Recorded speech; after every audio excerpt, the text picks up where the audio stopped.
You're listening to the Ones Ready podcast, a team of Air Force Special Operators forged in combat with over 70 years of combined operational experience, as well as a decade of selection instructor experience. If you're tired of settling and you want to do something you truly believe in, you're in the right place. Now here's your host, former Prep Course Ops Superintendent and current Special Reconnaissance Training Guru, Trent Segmiller. Hey everybody, and welcome back to another Ones Ready podcast. Strap in. Go ahead and subscribe. This one's going to be awesome. Today, we're going to be talking about cross-training, sister service people coming over, all that kind of good stuff. And as always, thanks for watching. Thanks for listening. Thanks for leaving the comments. We're not like cool where we don't go in there and look at the comments. We go and look at the comments. We try to answer your questions and all that other kind of stuff because we care about you and answering your questions and getting you all the information you need to be in the Air Force, to be part of the greatest force in the entire world, and make your life something more than what it is right now. That sounded arrogant, but Trent sounds like he's a little soft today. Man, what happened? Did you have like a night where you got like some extra emotionality in there? I dig it, man. Look at you. I'm trying to be nice today. Man, yeah, I'm enthusiastic. Gracious. Right. Anyway, let's get going on this. So we have with us today MSgt Gann. He's the one that runs the entire cross-training sister service people coming over program, if I'm not mistaken. So, bro, tell us a little bit about yourself or what it is that you do. Yeah, so I'm MSgt Gann. I work for a recruiting service, namely the 330th Recruiting Squadron. I'm stationed down at Herbert Field, Florida at the Special Tactics Training Squadron. I live within the recruiting assessment and selection cell down there. My main goal or my main purpose in this job is I handle all the prior service applicants who submit packages to come over to the Air Force from sister services or our Guard and Reserve components. I also manage the program for any civilians who come in to be STOs, CROs, or TACPOs. And then day to day, I kind of, I guess I could say I kind of serve as an information booth, for anybody looking to cross train into SW. I can kind of help advise them on the retraining process because it can be a little daunting for those who have never done it, especially when you're trying to come into some of these critically command career fields. And I've been in recruiting about almost 14 years, so I know a little bit about the processes. So if you have questions, just a little bit, just a little bit, right? Yeah, I've been in 18, and 14 of those have been in recruiting. So that's wild. Holy cow, dude! Yeah, exactly. So it's not the path I thought I was going to go when I came in the Air Force. What'd you come in for first? What was that first 4 years? I was an aerial porter, so I basically loaded JIs, loaded cargo, sent a lot of you guys overseas. Yep. So that's what I did, and here I am today. Working at SDTS. Nice. That is a super long time, like we just said, to be doing this job. So you see a lot of people mostly coming over from sister services. I know personally I had a couple guys that were a Ranger or Marine Recon that are on my team and stuff. What were some of the jobs that you see people cross-train over from, and what is the main reason that you kind of see these guys coming over to the Air Force? I see a lot of Army guys. That's probably our biggest. A lot of guys coming over who are prior Army. We had one guy who applied for CRO and TACPO who was a prior 18 Delta. We see a lot of just across the Army, though. I've seen a variety of MOS. It's nothing really locked into certain specific. Some 11 Bravo, some infantry guys come over from the Air Force. I've seen guys who were a lot of security forces. It's kind of, I would say, more security forces from the Air Force retraining. Or prior service applicants. And I know this is going to be it. I know this is going to be a thing where people immediately are like, yeah, because security forces sucks. No, it's just because that's the biggest career field in the Air Force. Mm-hmm. Like, in case you guys don't know, like the AFSC of security forces, it has the most people. So of course the pool is the biggest. So you see a lot of cops come on. We all have had, prior service cops working on our teams before. Mm-hmm. It's also because security forces isn't nearly as cool as being a paramedic or any of the other. Oh boy, you went there. Boy. I'm kidding. Yeah, because they washed out and they got tired of checking ID cards. Right? Yeah, of course. I will say you guys are spitting hot fire. No animosity, but I will say a funny joke, and I heard this from the senior enlisted advisor to the Joint Chiefs, Chief Master Sergeant Colon Lopez, once said, "Listen, if you don't make it through the pipeline, you're going to be an outstanding airman. You might be outstanding by a gate. You might be outstanding by a plane. You might be outstanding on the flight line by yourself, but you're going to be outstanding." Dang, you gotta pick that name up off the floor. Yeah, I actually had a kid I recruited for PJ, and he was cross-trained into security forces. Yeah, so there's really no set mold that I've seen. There's been guys who were maintenance guys. There's really been no niche of any MOS or FSC. It kind of runs the gamut. But security forces really jumps out at me though. Is there any specific reason that that they tell you they come over to the Air Force? Like they see the ads for the nice hotels, the 5-star hotels or something? I don't know. Some of them, most of the ones who have come over have been because they've been deployed with some of our operators, and they weren't aware that the Air Force had, special warfare. It really, it's not one of those things. Maybe it could be the quiet professional, that we have, but it's nothing really that jumps out. It's mainly from them working with our guys over in the AORs and seeing what they do day to day, and they didn't even realize that we had it. Of course, you do get a few that have been in the Army 10 years and they've seen the Air Force lifestyle and they know they're going to get treated a little bit better, quality of life type of thing. But a lot of it comes from those guys who have worked with you guys over there overseas. That's people in the Air Force in general. I mean, I run into people all the time, and I was even at the Senior NCO Academy, and I got asked, like, hey, what are you? Why are your boots bloused? Or why in blues do you have boots on, and why are they bloused, and what is that beret? That's right. The craziest. I love it when, like, Air Force people don't understand. Like, Air Force airmen are just like, yeah, we don't really understand what it is that you do, or we didn't even know that existed. So exactly. It happens to me every once in a while, too. So, but yeah, that's why we're here. That's why we're out here talking about it. Mm-hmm. Out grinding. So, as you deal with all these prior service and cross trainees and stuff, what are some of the common misconceptions that they come across with? One of the common things is they think just because they were prior service they can just apply and get in. They don't understand the process of going through the CFM to get approved. They put their package in, and I can talk about the things that go in their packages here in a minute, but they think they passed the pass test and that's just it. They're just waiting for somebody to say, okay, here's your date to go down to Lackland for ANS. And it's a lot more goes into that. Our prior service guys also have to be recommended by the T3I developer, as a go, that they're not going to send some guy who passes the pass test down there. They're going to make sure they're mentally and physically prepared for what they're about to go through. That's one of the big misconceptions. And another huge misconception is the time. A lot of things just because they get approved by their CFM for whatever career field they're going into, that okay, I'll be out of here in a couple of weeks. The prior service process, we're trying to streamline it, but there's really no set timetable because a lot of the layers above just getting approved has to go through HAF. It has to go to AATC. It has to get assigned to class by 2nd Air Force, and all the time that takes can be a little longer than they anticipated. Now, I expect that this is kind of in your lane, but you may not know the answer to it. And we get this question a lot, especially from the cross trainees, is they get frustrated about the amount of slots that are opened up. Do you have any insight into that of why, certain slots get opened up on a cycle and then other times they don't at all? I really don't know the answer to that. What I can say is that as far as prior service, like recruiting service is capped at a certain number of prior service slots per year. I think this for the next upcoming F1 and a couple after that, I believe that they're capped at 50. So 50 slots across the Air Force. The good thing about that is special warfare and combat support positions do not have a cap. So if, the Air Force is going to take 50 prior service people, that's across the board, that's security forces, maintenance, whatever the case may be. With special warfare and combat support, there's no cap. Oh, wow. So there's only 50 spots wide, like Air Force wide. Like you're talking about for all Air Force wide. Correct. Yeah. Okay, cool. Yeah. Except for special warfare and then the combat support roles. Okay. Right. Okay, Yeah, so you folks that are out there listening to this and you think, hey, I'm going to go enlist, do a normal job, and then I'm going to cross train over.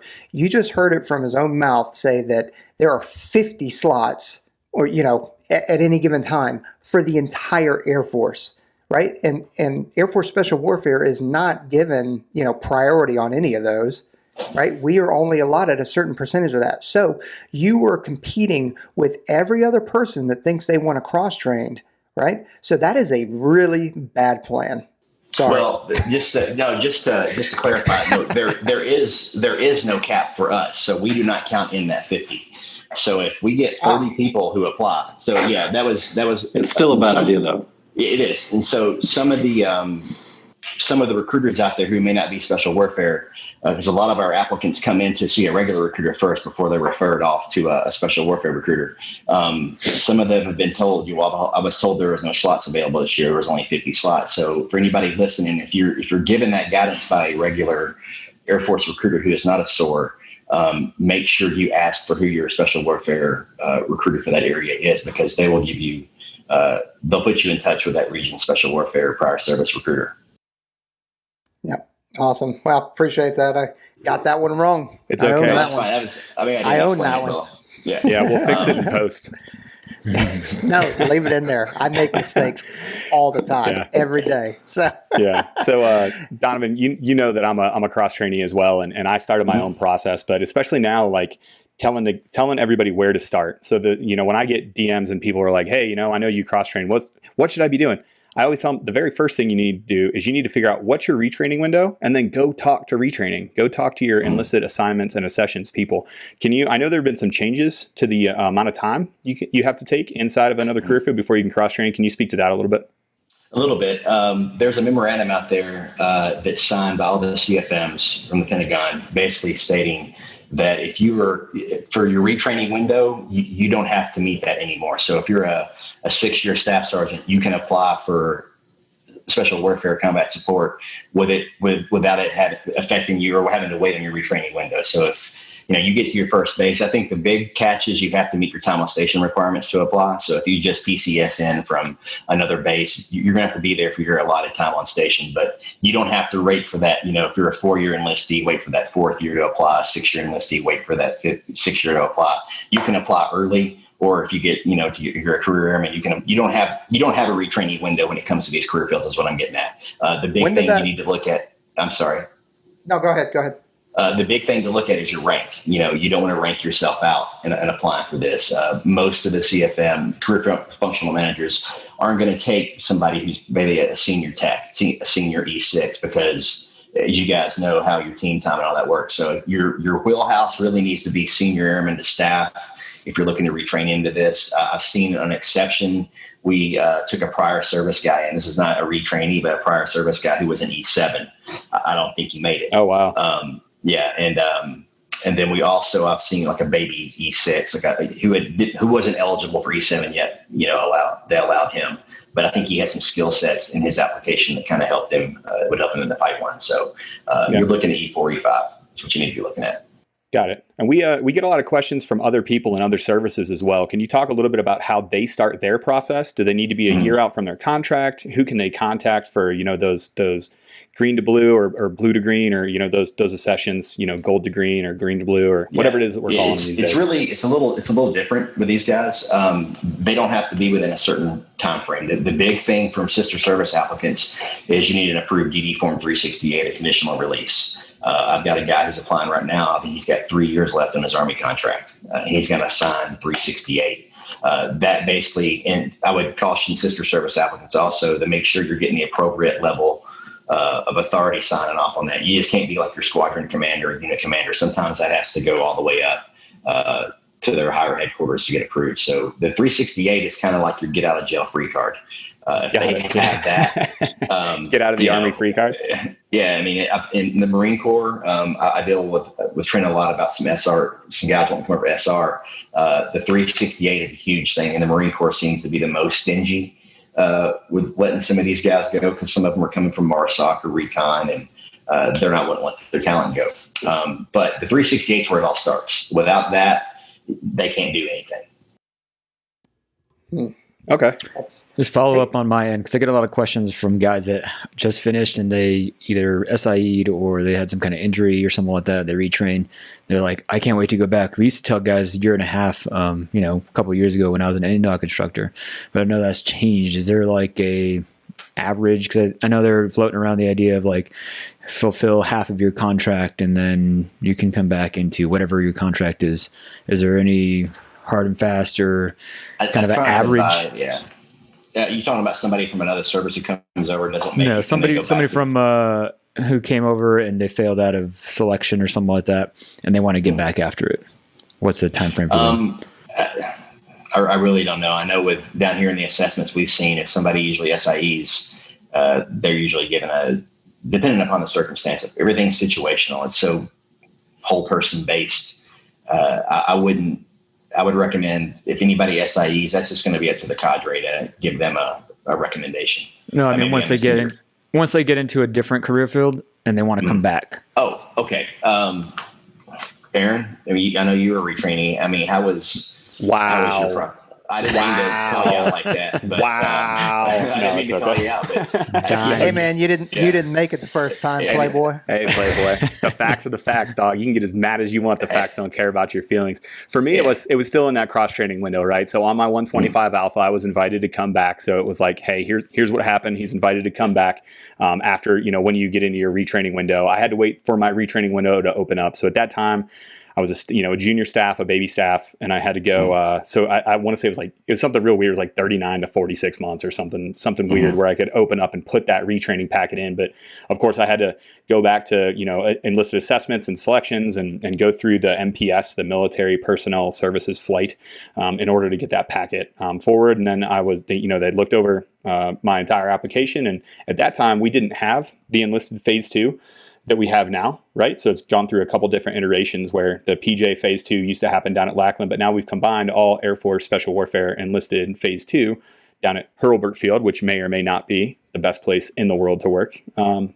you talk a little bit about that assessment and selection process and how to get, so we talked about, hey, you file your packet, you get everything ready to go, you're approved by your career field manager, you get your spot.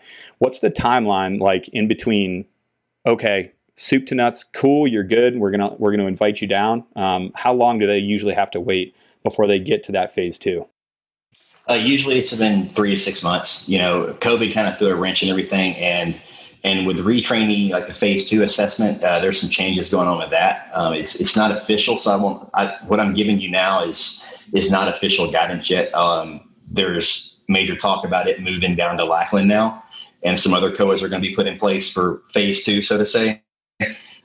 When we would have phase 2 here at Herbert Field, when you get invited to phase 2, usually you're coming in once you're notified, usually in about 3 to 6 months, depending upon how the cycle fell. And those who did not make it through phase 2, kind of back to Brian's question, is typically if they did not make it through phase 2 and they were offered an invite back, it's typically about a year lag time on that. So they'll tell you to wait a year, then reapply. To kind of go back to answer his question, but so you're looking at about 3 to 6 month wait or in time, because we got to prepare, get cadre lined up, and all the operational stuff that goes with it. So, but with the changes happening with retraining assessment coming up, I've seen some slides about what they're wanting to do, but I'm not comfortable enough to speak on what the process going forward is going to be. Well, I'm still doing 2 a year. Sorry. No, I was just going to tell him he has to answer. That's our thing. We put people in really, really bad situations where they can put their career at risk. So, we'll just wait. Just go ahead and answer it. Can you actually bring that email up? It never goes poorly. Just bring the email up. I left my laptop at the office, darn it. But they typically we would have 2 to 3 a year for when we were doing retrainings in here at Herbie. So usually we did one in December. If there wasn't enough applicants, we'd roll it over to the spring assessment.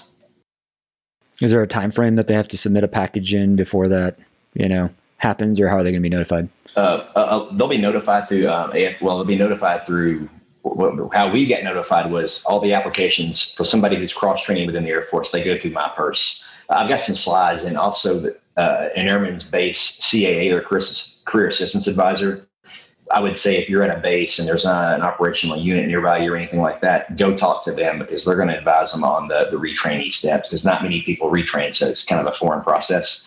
They're going to go through my purse to submit a retraining package. But I've got some slides if you guys want to post it. It kind of breaks down what they really need to know. And another thing that's important to note is those going to retrain.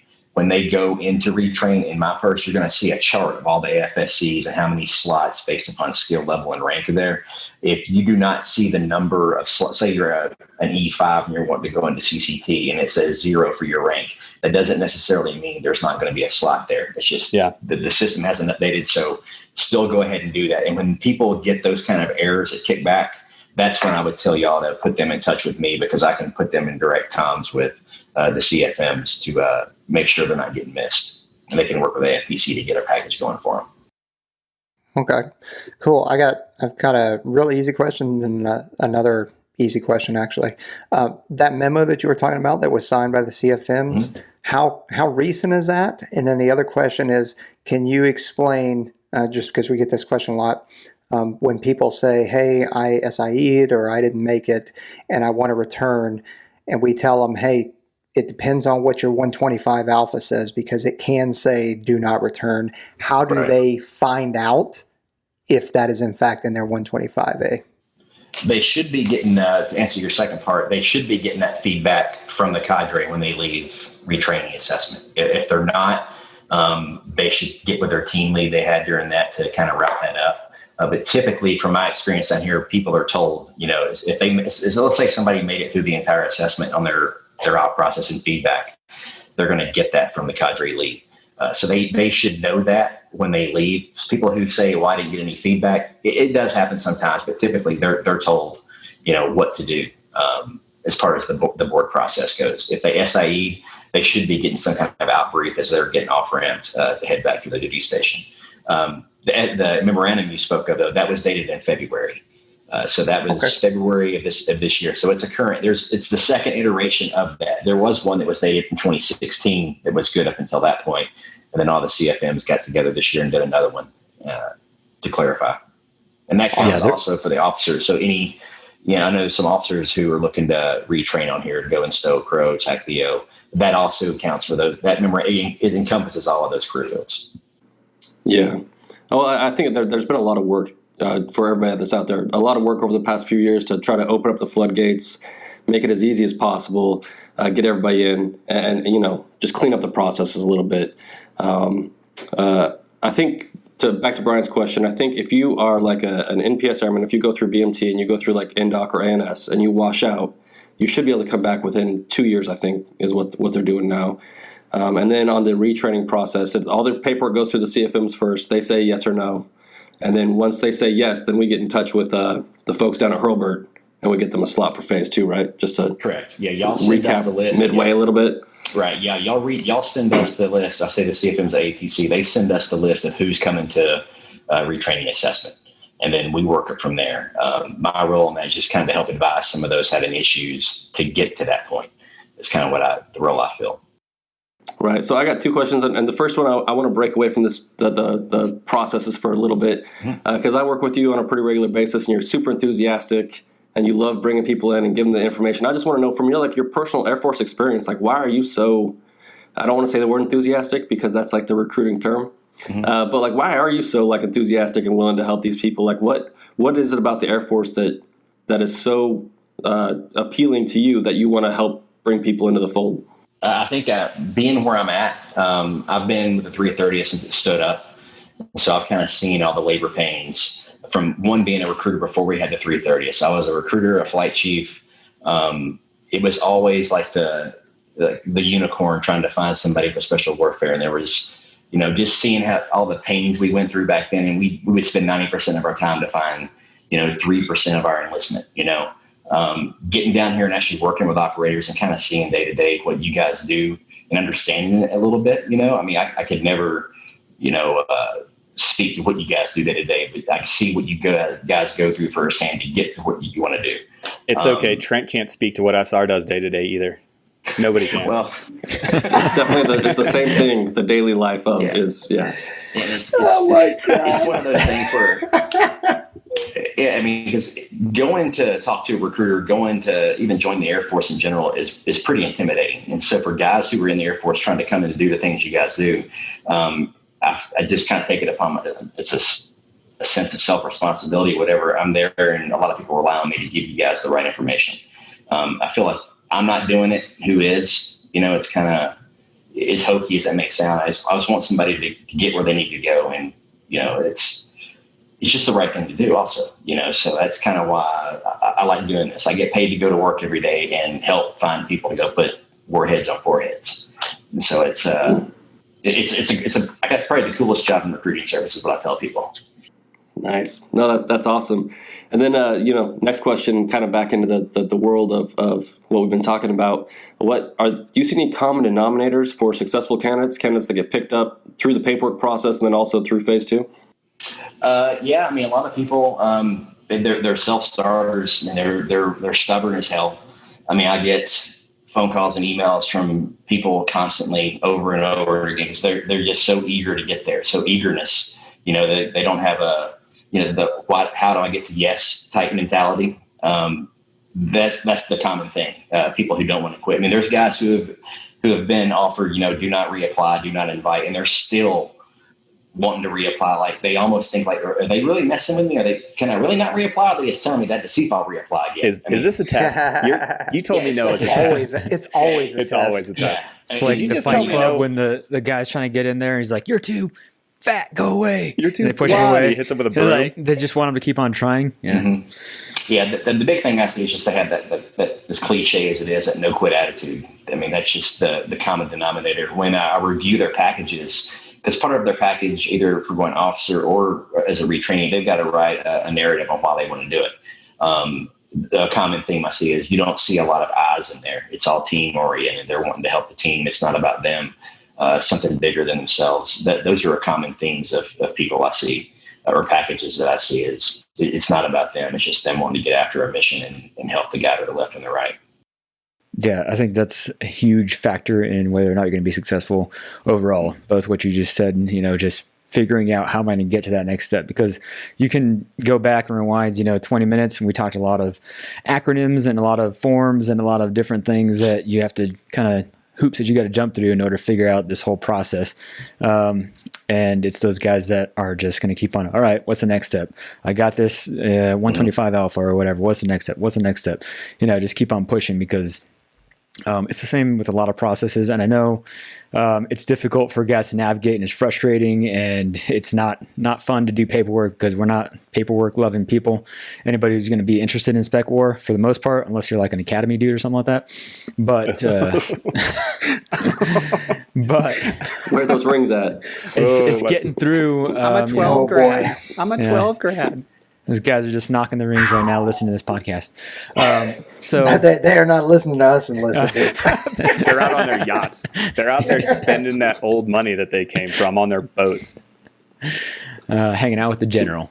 So you have to jump through a lot of hoops in order to figure this whole process out. And that's kind of, I'm sorry to say, part of it, because you have to figure out what you need to do and to get to that point. And then that's barring all the injuries or whatever other past things you have as you're trying to get over, because I get emails from those guys all the time. So just kind of switching back a little bit to some of the past stuff and physical activity type of stuff. At what point would they take a pass test, and what do you expect to see from prior service guys? Is there a different standard or something that you kind of weigh a little more or less based on what their physical attributes are? I mean, the pass test, the standard the CFMs are looking for. They're looking, for exceeding the standard. I mean, if you're one of the guys coming in right at a 10, 20 mile and a half, I mean, you're on on the bubble on the minimums. You're probably not going to get a nod. They need to be crushing the pass test. Now, when they will go to take that test, I typically would advise them to submit a pass test within 30 days of when they're submitting their application to the CFM. We don't want anything 6 months old. Another thing with a pass test, I get a lot of questions about who can give me my pass test. If you're a retrainee, if you're a prior service guy, you'll get that. You can pick your developer and your SOR. So that's just to alleviate that concern for people who are prior service. It will go through your special warfare recruiter and the field developer. For retrainees, technically, a supervisor or a commander, PTL, can give the pass test for a retrainee. However, I would advise if you're near a unit, have an operator give it to you.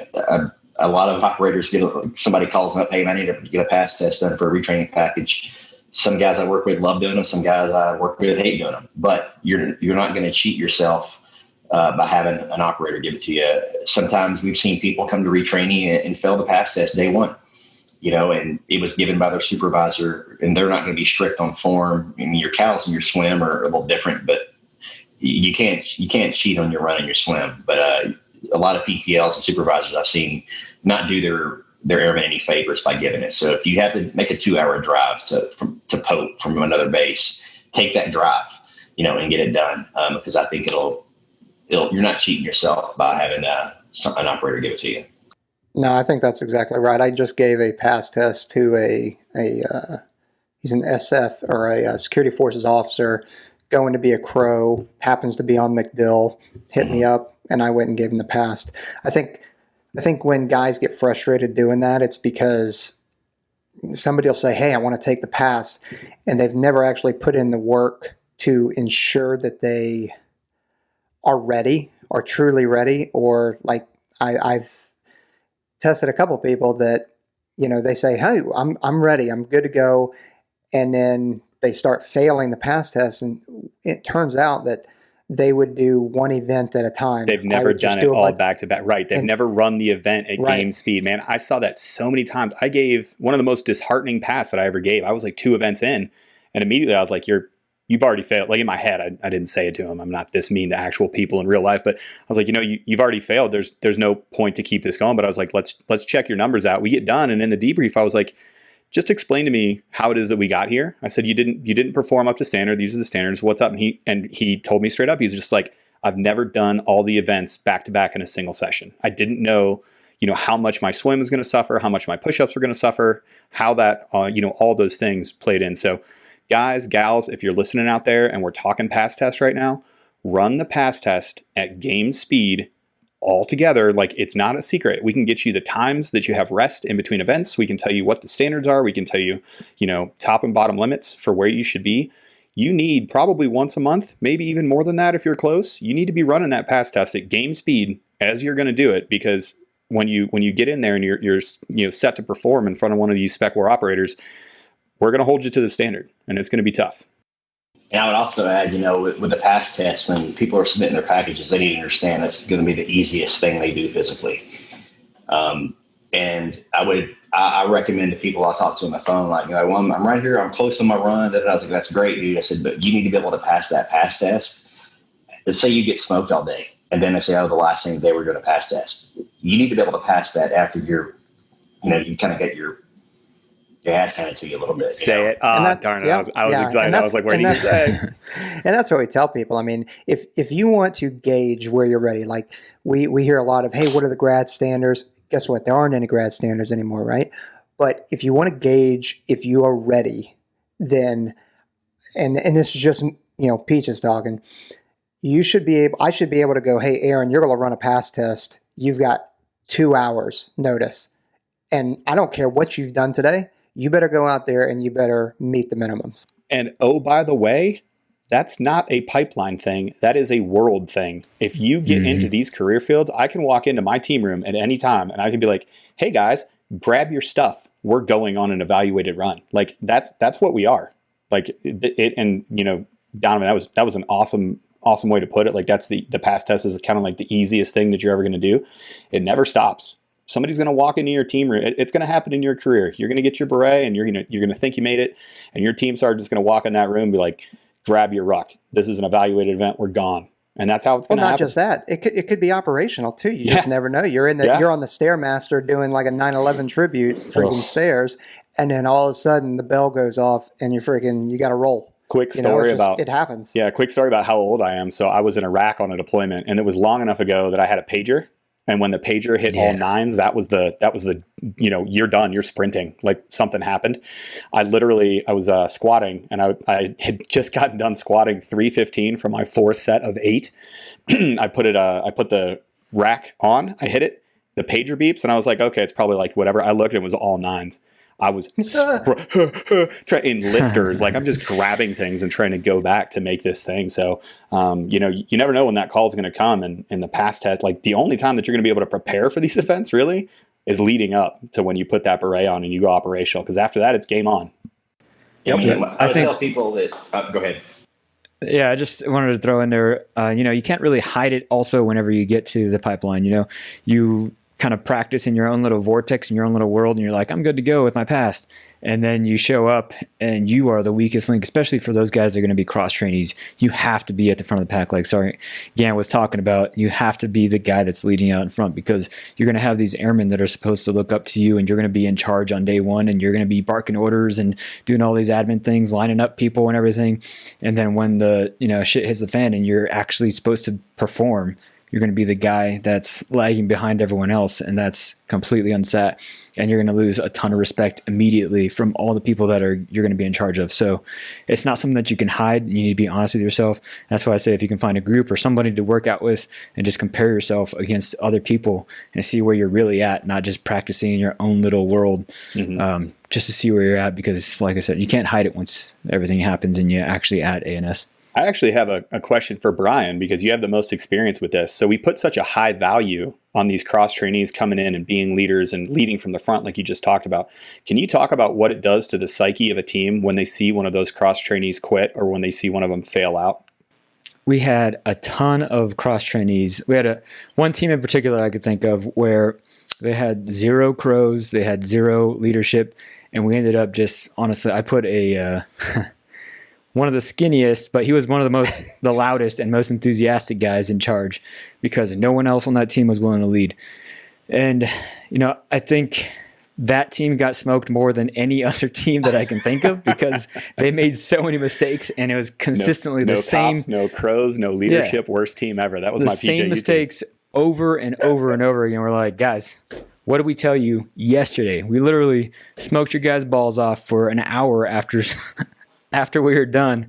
My wife was asking where I was, and we're back here doing this again. Get the water hose. Let's, flutter kicks, flood your mask, get your mask. Let's go. I will tell you, the DO at the schoolhouse when I was in PJU, because that was exactly my team. No cops, no crows, no leadership, worst team of all time. But the DO, now we call them ops officers, he walked out and we were in the mud pit. He goes, "Hey guys, I've been here for 4 years. I've put 3 teams in this mud pit. I've put your team in this mud pit 4 times.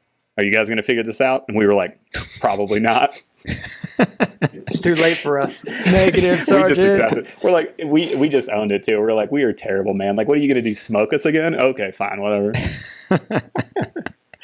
So I want to take it back. Unless you got something else, Brian, I was going to take it back. No, I just wanted to say just question. Last thing on that note. I think the biggest damage that it does, and for you guys that if you do mess up and you're not able to lead for a certain period of time, you have to recover from that. Your team expects you to do that. And it's those guys that just, they quit, they shut down, and they're like, well, I guess I'll just let airman whatever lead us out. No, you're the one that's in charge, and you're the one that's going to be expected to actually perform, because it's not going to end here. Even if you do make it through selection, you're going to go to a team, you're going to be a staff sergeant, and guys are going to expect you to have some kind of leadership. So right then and at selection is where you need to practice your leadership principles and your ability to do that. You bounce back, figure it out, and continue to lead, because no one was leading that team, and it just kept on spiraling.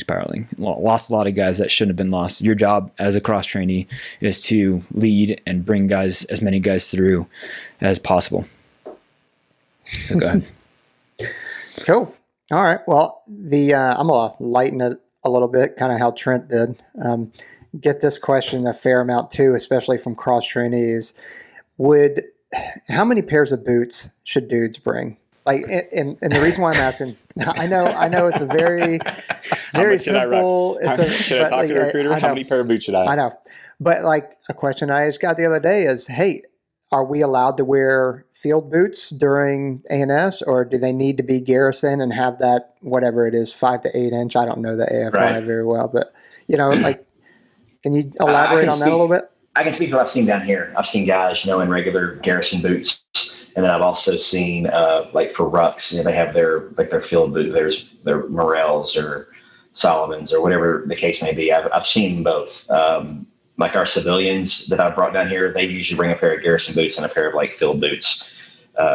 So I would say whatever guidance they're given and whatever packing list they're given is what you should bring.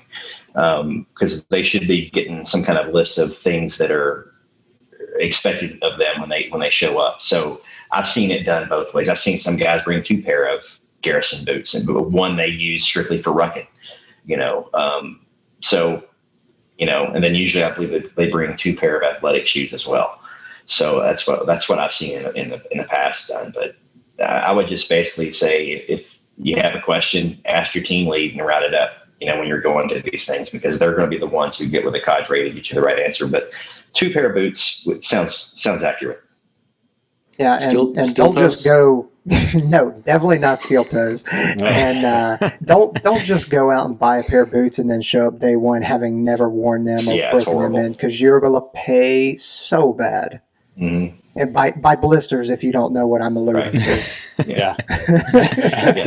Hey, a lot of people that haven't broken in new boots, they just don't know what they don't know, and man, Right. that's You don't go. This is not the time to try out something new. You know, and most people who've shown up that I've seen, like their field boots, or you can tell they've got a few miles on them. You know, they're broken in. You're not doing yourself any favors trying to show up being Joe Cool with a new pair of boots. Got it. Some of the other questions that we get, especially from cross trainees, is why aren't we allowed to go to the prep program? Am I available to show up to development workouts and stuff? So the prep program is the big one first. So do you foresee in the future cross trainees or prior service, guys and gals being able to go to the, Spec War prep program before they go to their ANS? Or do you think that phase 2 is acceptable to gauge that fitness? So part of that question So the last two groups of shippers we had in April and June, there were prior service shippers did go to prep. They did. Oh, okay. They did go to prep. They did. We had two iterations of ship date, but a lot of that was due to COVID. We had the EOC course, the orientation course that prior service people go through when they first to get transitioned into the Air Force, get the Air Force uniforms issued and all that. There was some moving around that had to be done, and they just had the opportunity to put them through prep as a result of all the COVID madness, right? We just shipped out 9 people 2 weeks ago, week and a half ago, who I've been told are not going through it. They stopped that. And this is what I really can't get into details on, is there's some things in play right now that you have to get into details. You have to. I'm sorry. Put your career at risk for us. Yeah, there's some things in play right now that's I don't think it's going to be prep, but they may give some of the prior service, mainly cross trainees, an opportunity to maybe get some prep like time. And speaking to someone who's down there, if a retrainee comes through, makes it through, let's just say they make it through phase 2 and they can go down to ANS, they're not going to get fed to the wolves right away. They'll put them in some sort of wing development to make sure, because they want these guys to succeed. It's just not just feeding them to the wolves and bumping them out if they don't make it. They're trying to put measures in place to make these guys as successful as possible. Just the final COA has not been revealed to me yet. Okay. And then while they're there during that development program, they get to work with the T3I developers. Do you happen to know any of those guys? We've been trying to get those guys on here for a little bit. I don't think T3I. I think it's just done at the training wing. I don't think it's through T3I. Okay. Yeah, got it. Yeah, but our prior service guys do work with T3I prior to EADN. I see what you tried to do there. And then, but the retrainees, the people in the Air Force, don't have access. I think it's the way their contract is written. I don't think they have access to use that resource. Okay. And I know one of the other initiatives that we've started to do is that we've started bringing in civilians, especially for the Crow STO selections and assessments. Do you see that happening? Is that a thing on the enlisted side? Are we going to open it up for civilians to come try their hand at this? You can come like to a phase 2 first? Yeah, absolutely. So the Crows and the Stows have opened it up to having straight up civilians to come in. Right. Yeah. I manage that program. So I'm telling you about the program that you made up. Great. Yeah. Perfect. So, if you need me, I'm going to be over here effing myself because that was a terrible lead in. So the civilians who come in to be Stows, Crows, or TACP officers, they utilize the same process as prior service do. They go through T3I. But we sponsor them as an E3 to come out to phase 2. So they're not just coming as a straight civilian. They're actually coming in as a paid E3 to phase 2 selection for Stow and Crow. With our civilians who are coming in enlisted, that's why they have the development, because we don't send them through phase 2 because they're getting prep. Our Stow Crow candidates or civilians don't get prep. So that's why that's the big difference. Okay. Yeah, that makes a lot of sense. That program is awesome. I had a chance to see it, kind of firsthand up at Spokane of bringing some civilians in and watching them go through that process. And I thought that was awesome. I thought that was one of those things where maybe you do have a really high caliber athlete or somebody that really wants to come try this out and they want a taste of what it's like and to try out beforehand. So, man, kudos to you for getting that program. That was one of the better ideas that you personally, but us as an organization have come up with in the last little bit. So good job. Yeah. This past year, just speaking of that, we had 3 commission through OTS for Stow, 2 for Crow, and 2 for TACPO. So we've had what is that, 9 people this year make it through that phase successfully 2. completed it from civilian to pickup. Yeah, and they're in the that's pipeline now. awesome. Yeah, Boy, that's so cool. 9. Yeah, so about out of the selection class, we're averaging about 30% of the selections. Okay, yeah, that's awesome. 30%, huh? That's not That's bad at a all. rough average. Yeah. I'll say that's way higher than the old cross training. Like I think the old cross trainees had something like an 18% success rate, like under the old model where they would just kind of like show up to INDOC and try their hand on it. They weren't terribly successful in the old model, so it's good to hear that we're getting good gains there. Yeah. Hey, Well, I think too. Oh, I'm sorry. Go ahead, Trent. No, just with the old model, one of the problems we had was the cross trainees showing up and not being the person we needed them to be, and then they'd take the rest of the young airmen with them when they quit or did something stupid or got them into trouble. Mm-hmm. It was a bad situation all the way around. Yeah, no kidding. Hey, what is the best way to contact you? Because anytime somebody wants direct contact with you, I may have an old signature block or whatever, and I just copy and paste it. And I know with COVID, it has affected some of the SORs. It's probably affected you as well. So how do you recommend people contacting you? I'm gonna give my gal email, because the org box that I've used has had some connectivity issues, and with me being assigned to it and whatnot. So they can reach me at michael.gann.1@us.af.mil. That's the best way to get a hold of me. I got a work phone, so I'm always in contact with email through that. My org box, the 330th org box that I use, is hit or miss. So I've got some people who have given out that email address, and I really don't care if you give it to me or not, or you give it out or not. So it's Michael, MICHAEL.Gann, GANN, .1@us.af.mil. That's the best way to reach me. Awesome. We'll get that on. We'll put that on all the links and stuff, and make sure that people have it, because we do have questions. Like people, you're obviously the subject matter expert, so obviously people want to go direct to you. But yeah, thanks for getting that out there. Yeah, and if they go through their SOR and their SOR doesn't know the answer, all the SORs know how to get a hold of me.